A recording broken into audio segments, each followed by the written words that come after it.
ఈ రోజు మనం ఒక రియల్ హర్రర్ స్టోరీ గురించి మాట్లాడుకుందాం. మీరు కనుక నా ఛానల్ ని ఫస్ట్ టైం విజిట్ చేస్తే ఖచ్చితంగా సబ్స్క్రైబ్ చేసుకోండి. ఇంకా లేట్ చేయకుండా స్టోరీ స్టార్ట్ చేద్దాం. The conjuring house real story. 1971 లో పెరెన్ ఫ్యామిలీ రోగర్ ఇంకా కార్లిన్ వాళ్ళ 5 చిన్న పిల్లలతోని రోహడ్ ఐలాండ్ లో ఒక ఓల్డ్ ఫామ్ హౌస్ లో సెటిల్ అవుతారు. అదొక చాలా పెద్ద ఇల్లు, వింటేజ్ స్టైల్ లా ఉంటుంది. ఈ ఫ్యామిలీ ఆ ఇంట్లోకి వెళ్ళగానే ఒక వియర్డ్ ఫీలింగ్ అనిపించిందంట. స్టార్టింగ్ లో నార్మల్ గానే అనిపించిందంట, కానీ నైట్ అవ్వగానే హౌస్ లో స్ట్రేంజ్ సౌండ్స్ వినిపించడం మొదలైంది. లైట్స్ వాటంతట అవే ఆన్ అవ్వడం, డోర్స్ పడిపోవడం, ఇంకా ఇంట్లో ఉన్న ఫర్నిచర్స్ మూవ్ అవ్వడం జరిగింది. ఇంకా టెరిఫైయింగ్ గా అనిపించేది కర్లిన్ గారికి తనతో ఎవరో ఉన్నట్టు అనిపించడం, తనకి ఎవరో ఇన్విజిబుల్ గా తనని టచ్ చేస్తున్నట్టు, పుష్ చేస్తున్నట్టు అనిపించేది. సారి కర్లిన్ కిచెన్ లో వర్క్ చేస్తుండగా ఎవరో తన వెనకాల నుండి వచ్చి ప్లేట్స్ అన్ని పాడేసి, కాకుండా వాళ్ళ పిల్లలకి బెడ్రూమ్ లో ఎవరో మాట్లాడుతున్నట్టు, కొన్నిసార్లు నవ్వుతున్నట్టు కూడా అనిపించేదంట.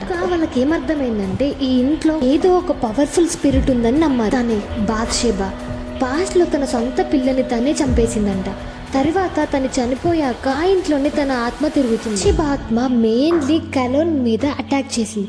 తనని ఎమోషనల్ గా ఫిజికల్ గా టార్చర్ చేయడం స్టార్ట్ చేసింది. కొంచెం కర్లిన్ బాడీ మీద స్క్రాచ్ మార్క్స్ వచ్చి దాని నుండి బ్లడ్ రావడం స్టార్ట్ అయింది. ఇమాజిన్ చేయండి, మిమ్మల్ని ఇన్విజిబుల్ గా అటాక్ చేస్తే మీరు ఎలా ఫీల్ అవుతారు? ఈ హాంటింగ్ ఎక్స్ట్రీమ్ అవుతుందని Peren family famous paranormal investigators అయిన ఇడ్ అండ్ లోరెన్ వారెన్ ని పిలుస్తారు. ఈ ఇంట్లో ఒక టెరిఫైయింగ్ ఇన్వెస్టిగేషన్ చేస్తారు. తర్వాత ఏం జరిగింది తెలుసుకోవాలంటే పార్ట్ 2 కోసం వెయిట్ చేయండి.